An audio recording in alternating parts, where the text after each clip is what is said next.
Corrigé de l'exercice 4, DST1. On a 3 calculs A, B, C. On nous demande de détailler les étapes et on nous demande de présenter les résultats sous une forme précise. Fraction irréductible pour l'exercice 1, ou plutôt pour le calcul 1. Écriture scientifique pour le calcul B. Et une forme particulière avec une racine qui soit la plus simple possible pour le calcul C. Si on regarde le calcul A, on va remarquer que c'est un enchaînement opératoire dans lequel il y a une addition et une multiplication. Je suis obligé de commencer par la multiplication puisque c'est prioritaire par rapport à l'addition. Comment je multiplie une fraction par un nombre? Je vous rappelle la règle ici.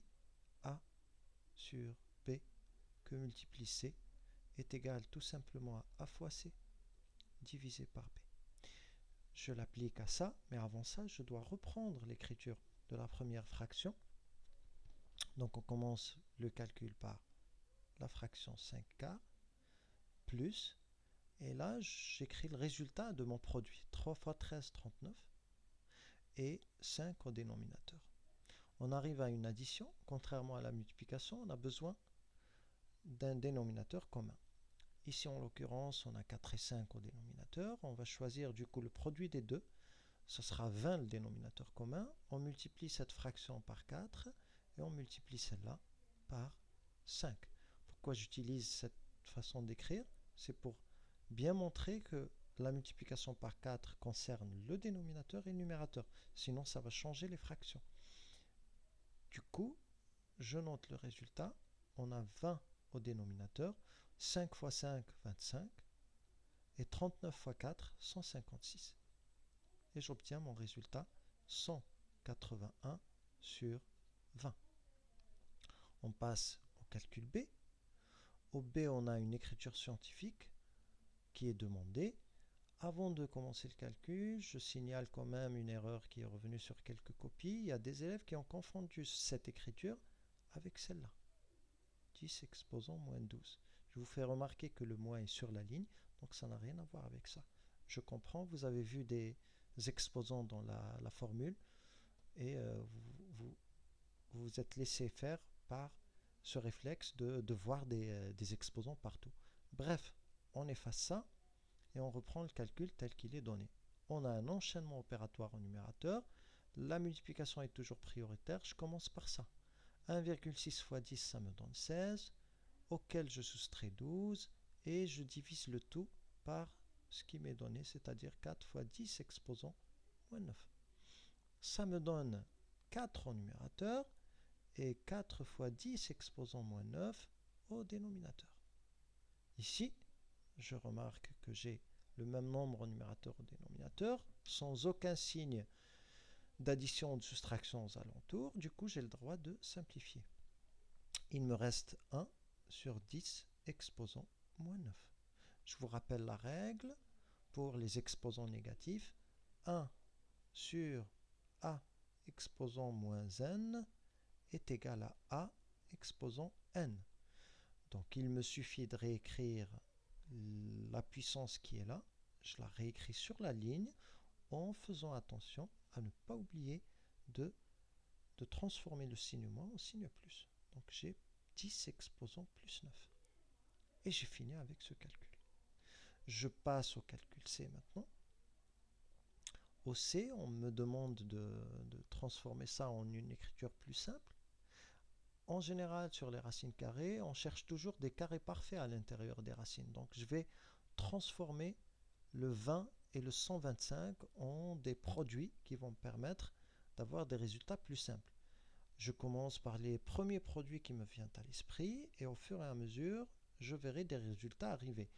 Si j'y arrive, c'est tant mieux, sinon j'essaie de décortiquer un peu plus. Donc on va y aller. Le 3 racines de 20, je vais le transformer en 3 racines. Donc j'écris 20 sous sa forme produit, c'est-à-dire 5 fois 4. Moins 5 racines de 7. Plus 2 racines 125, ce sera le produit de 5 fois 25. Et là, j'essaie de faire apparaître les carrés parfaits à l'intérieur des racines pour utiliser la règle qui me dit que la racine de a au carré, quand a est un nombre positif, est égale à a. Donc ici, j'ai 3 que multiplie, ou plutôt 3 racines, 5 fois, au lieu de 4, j'écris 2 au carré, moins 5 racines de 7, plus 2 racines de 5 fois 25 peut être écrit sous la forme 5 au carré. Là, j'ai fait apparaître mes carrés parfaits que je pourrais faire sortir de la racine en enlevant les exposants. Et j'obtiens, du coup, c'est égal à 3 fois le 2, il va sortir, racine de 5, moins 5 racines de 7, plus 2 fois 5 racines de 5, et j'obtiens 3 fois 2, je simplifie les calculs, 6 racines de 5, moins 5 racines, ah, il y a une erreur. Donc là, partout, j'ai inversé, je vais arranger ça. Donc, de toute façon, c'est la partie où il n'y a pas de calcul. Même ça, c'est faux. Donc, je reprends. C'est 7 racines de 5 et non pas 5 racines de 7. 7 racines de 5 et puis 7 racines de 5. Donc, on a 7 racines de 5 plus 10 racines de 5.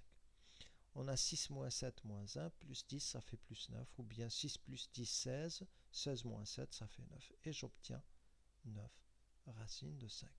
J'ai fini les calculs. Je fais le point. Est-ce que j'ai répondu aux 3 questions?